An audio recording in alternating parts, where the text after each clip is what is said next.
tourism. Opo, yun po ang balak ng Muntinlupa City kasi nga po, nung nagkagera, dumating po yung mga Hapon, kinuha po yung kulungan na yan, na-control po nila yan. And then nung natalo naman ng mga Hapon, sila naman ang nakulong doon sa Muntinlupa. Mga Hapon? Opo, mga Hapon naman. And then of course, mga iba na matay na Hapon, doon na rin nilibing sa Japanese cemetery. Pero ang pinaka-climax po ng pangyayari dyan yung panahon naman ni President Quirino, parang pinardo niya lahat ng mga Hapon na nagkasala. Opo, kaya yun po ang parang ending and beginning of Japanese relationship, no, na ang Pilipinas kumbaga marunong magpatawad kahit nagkasala o nasaktan ng mga Pilipino. Opo. Kaya ginagawang historical marker po ngayon ang Muntinlupa. Okay. So General, napakagandang inisyatiba po ito. Ako, mas practical lang palati ang aking katanungan ito na ba, done deal na ba ho ito? At sino po ang mamumuhunan para po rito? Ang Muntinlupa government, ang DOT ho ba, Department of Tourism, ang Bucor ho ba? Paano po yung magiging po dito? In terms of expense, yung gagastusin, at saka yung kitaan, paano po? Bali ang with the guidance of yung National Historical Commission, kasi sila po nagde-declare na mga landmarks yan, historical landmarks. I-declare nila yan, and then ang tourism naman po ng Muntinlupa Tourism Office, siya ang magpapaganda ng landmark para sa ganon magkaroon ng tourist attraction, hindi lang para sa mga foreigner. Yung mga bata, education. Nila, you must know your history. Correct. Opo, once upon a time, nagkaroon ng gera ang Pilipinas, nasaktan tayo, naging kaaway natin ang Hapon, pero dahil ang Pilipino, napaka mabutihin at mapagpatawad na bansa, pinatawad naman po yung mga Hapon na nagkaroon ng gera. So, ngayon, yan parang natutuwa naman yung Japanese government na nire-recognize nila ang laking tulong ng ating gobyerno na kinilala sila na napatawad sila sa mga war crimes nila noong mga panahon na yun. Ang laking bagay General. Like ako, yung henerasyon ko, ang awareness ko na lang nung Japanese War is yung kwento ng mga magulang natin na yung may lolo ako na nawala na we never found him. Yung nanay ko kinalbo, kasi maganda yung nanay ko kinalbo para hindi kuhanin. Yung war atrocities, and then yung eventual na pagpapatawad and yung reconciliation, paghilom po nung mga sugat, Pero ang interesting, isa sa mga sites na binabanggit, there's a Japanese cemetery inside, kung saan nilibing yung mga Japanese soldiers who were executed during the war, and rumored resting place ni General Yamashita. Tomoyuki Yamashita. Pero siya ay, binitay, pansamantalang nilagak yung labi niya sa Los Baños, pero supposedly pag research ninyo, his remains were moved to Tama Cemetery, Fuchu, Tokyo naman po.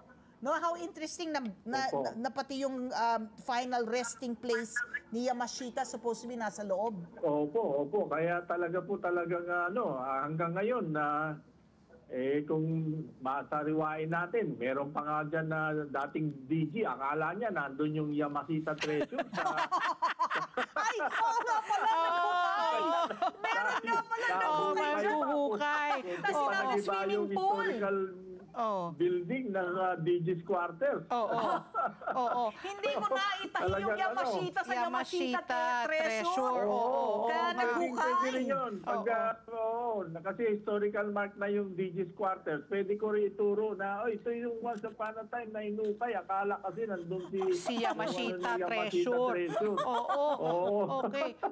So General, itong mga sites no na na-identify na, Japanese Cemetery, Director's Quarters, Jamboree Lake, Osawa Shrine, Memorial Hill, itong lima, magkakadikit ho ba yan? Kasi nga, ang laki po ng property ninyo, 100 hectares, tapos more than 350 hectares of NBP will be converted into an open park. So, ano po yung allocation in terms of the wholeness? Sige po, i-breakdown nyo po para sa amin.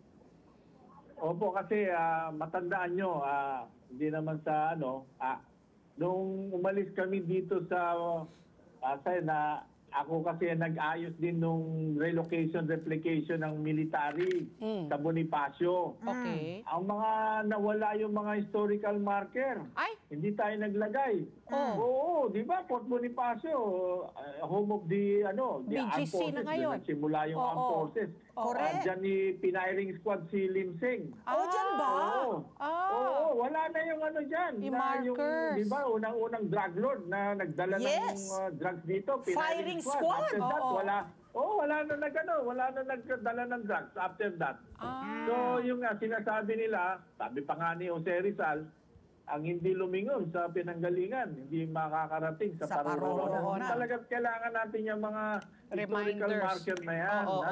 Once upon a time, sinupil tayo, sinaktan tayo, pero ganong kabait ang mga Pilipino na marunong pa rin kahit Magpatawad. Patawad. Binigyan pa rin ng amnesty lahat ng mga Hapon. Di ba? Okay. Ako natatandaan ko lang kung sa TV lang yung Japanese war Pero nung panahon na yun, pinatay lahat ni Fernando po yung Hapon. Isang magazine lang. Lubos niya. Siyempre po. So, General, Yun lang natatanda ko sa TV pa. So, General, paano nyo nga po i-appropriate po yung laki po ng Bilibid Prison po? Ng inyong Ganito po yan. Ang plano po ni Secretary Boying, sabi niya, Greg, gusto ko mas malaki tayo sa Luneta Park. Aba? Luneta Park, 65 hectares lang. Okay. Sabi niya, 100 hectares. Pagawa mo open space. Pagagawa natin, yung mga, yan, isasama natin yan sa historical mga markers, yung sa 100 hectares.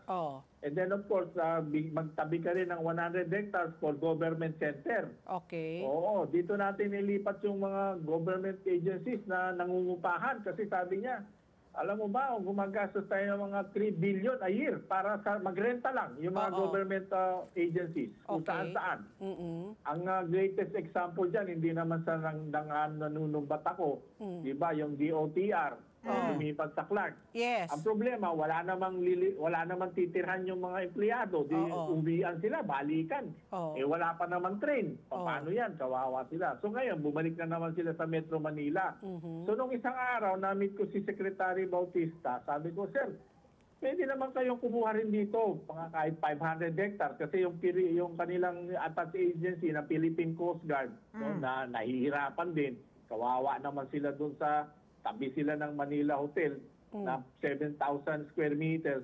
Humingi sila ng 5 hectares. Sabi ko, sige sir, sama-sama na po kayo doon. Pero ang request ko lang, kung pwede yung subway at saka yung railway, ituloy nyo hanggang doon sa Muntinlupa, New Bilibid Prison. Bibigyan ko pa kayo ng transportation hub para ang traffic sa Metro Manila, maibsan natin using the railway. So marami pong plano dyan. And then of course, yung remaining 100 hectares, mixed use naman para kumita naman ang gobyerno. Let's get together, Sunnet 25, Sunnet 25.